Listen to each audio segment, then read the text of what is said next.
আসসালামু আলাইকুম। শীত এসে পড়েছে আর চারদিকে পিঠা খাওয়ার উৎসব শুরু হচ্ছে। যারা শীত এলে পিঠা খেতে পছন্দ করেন তাদের জন্য আজকে আমি বিটরুট দিয়ে নতুন ডিজাইনের পুলি পিঠা তৈরি করে দেখাবো। আশা করছি আমার এই আজকের বিটরুট দিয়ে পুলি পিঠার ডিজাইন আপনাদের অনেক ভালো লাগবে। ভালো লাগলে একটি লাইক করে দিবেন, চ্যানেলটি সাবস্ক্রাইব করবেন এমন নতুন নতুন ভিডিও দেখার জন্য। চলুন তাহলে পিঠা তৈরি শুরু করি। সেদ্ধ পুলি পিঠার জন্য প্রথমে খিসাটা তৈরি করে নিচ্ছি। এখানে হাফ কাপ পোলাও চাল ভেজে নিচ্ছি। চালগুলো এখন ধুয়ে নিচ্ছি। পোলাও চালগুলো ধুয়ে নেওয়ার পর ব্লেন্ডারে এই চালগুলো হালকাভাবে গুঁড়ো করে নিচ্ছি। এবার একটি হাঁড়িতে চালগুলো ঢেলে এর মধ্যে 5 থেকে 6 কাপ তরল মিল্ক দিয়ে দিচ্ছি। চাইলে আপনারা এখানে কনডেন্স মিল্কও ব্যবহার করতে পারেন, এতে করে টেস্টটা আরও বেশি ভালো হবে। আর এখানে হাফ কাপ চিনি দিয়ে দিচ্ছি। চিনিটা আপনাদের টেস্ট অনুযায়ী ব্যবহার করতে পারবেন। 3 চিমটির মতো লবণ দিয়ে দিচ্ছি। উপকরণগুলো নেড়েচেড়ে চুলায় জাল করে নিচ্ছি। যখন এটা ঘন হয়ে যাবে তখন এটা নামিয়ে ঠান্ডা করে নিতে হবে। এরপর আমি 3টি বিটরুট নিয়েছি। পরিষ্কার করে বিটরুটগুলো ধুয়ে নিয়েছি। একটা ছুরি দিয়ে বিটরুটগুলো খোসা ছাড়িয়ে নিয়েছি। এবার এই বিটরুটগুলো ছোট ছোট পিস করে কেটে নিচ্ছি। বিটরুট শরীরের জন্য অনেক উপকারী। এর উপকারিতা বলে শেষ করা যাবে না। যে কোনো খাবার তৈরিতে এই বিটরুট কালার হিসেবে ব্যবহার করতে পারেন। কেমিক্যাল মুক্ত অরিজিনাল রেড কালার, কোনো রকমের ভেজাল নাই। এরপর এই বিটরুটগুলো ব্লেন্ডারে ব্লেন্ডিং করে জুস করে নিয়েছি। এবার এর ভেতর থেকে একটা ছাঁকনির সাহায্যে রসগুলো বের করে নিচ্ছি।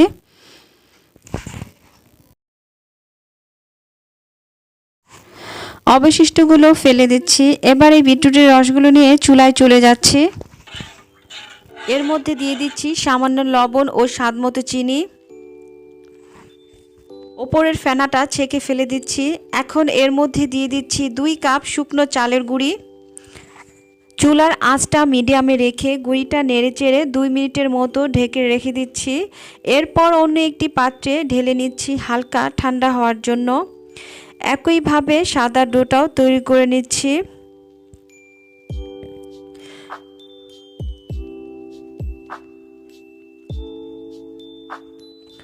সেদ্ধ গুঁড়িগুলো হালকা ঠান্ডা হলেই হাত দিয়ে রুটি বেলার মতো 2 কালারের 2টা পারফেক্ট ডো তৈরি করে নিচ্ছি। পুরোপুরি ঠান্ডা হলে ডোটা শক্ত হয়ে যাবে, তাই যতটা সম্ভব হালকা গরম থাকতেই এই ডোটা ডলে নিতে হবে। ডোটা ছেনে নেওয়া শেষ, আর কোনো লাম্পস থাকা যাবে না, এমনভাবে ডোটা ময়ন করে নিতে হবে। কিছুটা ডো নিয়ে নিচ্ছি, ছোট একটা রুটি তৈরি করে নিচ্ছি। আপনারা চাইলে আরও বড় করে রুটি তৈরি করে নিতে পারেন, সেক্ষেত্রে অনেকগুলো পিঠা তৈরি করে নেওয়া যাবে। আপনাদের বোঝানোর জন্য ছোট ছোট রুটি তৈরি করে নিচ্ছি। একবার পাতলা বা মোটা হবে না। ক্রিম রোলের ভেতরে স্টিক দিয়ে আমি এই ডিজাইনটা করে নিচ্ছি। এরপর বিটরুটের ডো দিয়ে আরেকটি রুটি বেলে নিচ্ছি। লাল রুটির ওপরে সাদা ডিজাইনের রুটিটা দিয়ে দিচ্ছি।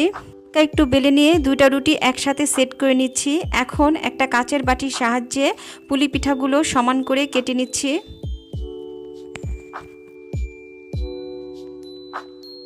ভেতরে দুধের খিসাটা দিয়ে দিচ্ছি। চাইলে আপনারা এখানে চিনি আর নারকেল ভাজার পুরো দিয়ে দিতে পারেন, তবে পিঠাটা দেখার সৌন্দর্যের জন্য আমি সাদা খিসাটা তৈরি করে নিয়েছি।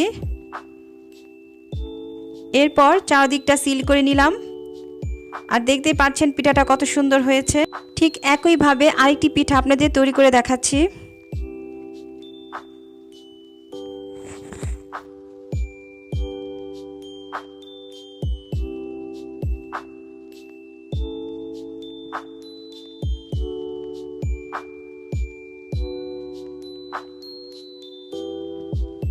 আর দেখুন কতটা আকর্ষণীয় হয়েছে পিঠাটা দেখতে।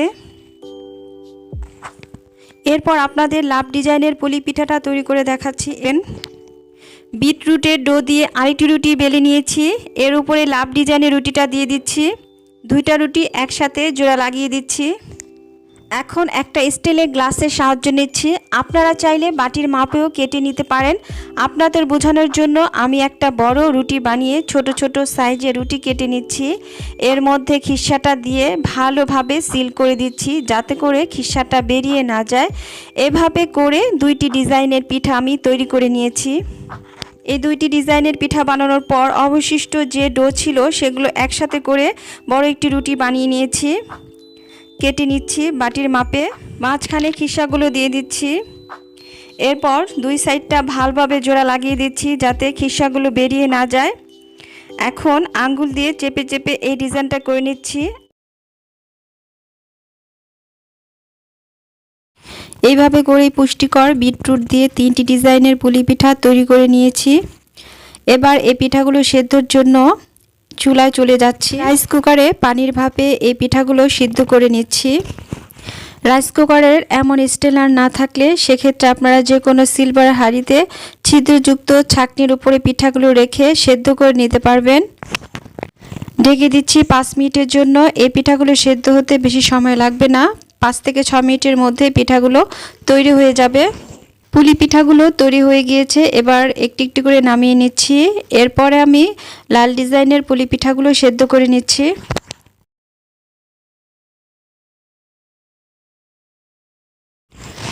পিঠাগুলো সেদ্ধ হয়ে গিয়েছে, এখন নামিয়ে নিচ্ছি। আর আপনারা দেখতে পাচ্ছেন একটি পুলি পিঠাও কিন্তু ভেঙে যায়নি, পিঠাগুলো খুব সুন্দরভাবে তৈরি হয়েছে।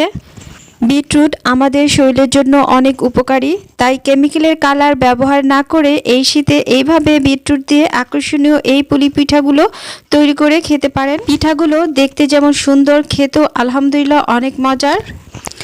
এই শীতে বিটরুট দিয়ে পুলি পিঠার রেসিপি আর ডিজাইন কেমন লেগেছে ভালো লাগলে জানাবেন। চ্যানেলটি সাবস্ক্রাইব করে রাখবেন। সবাই ভালো থাকবেন, সবাই সবার জন্য দোয়া করবেন। আল্লাহ হাফিজ।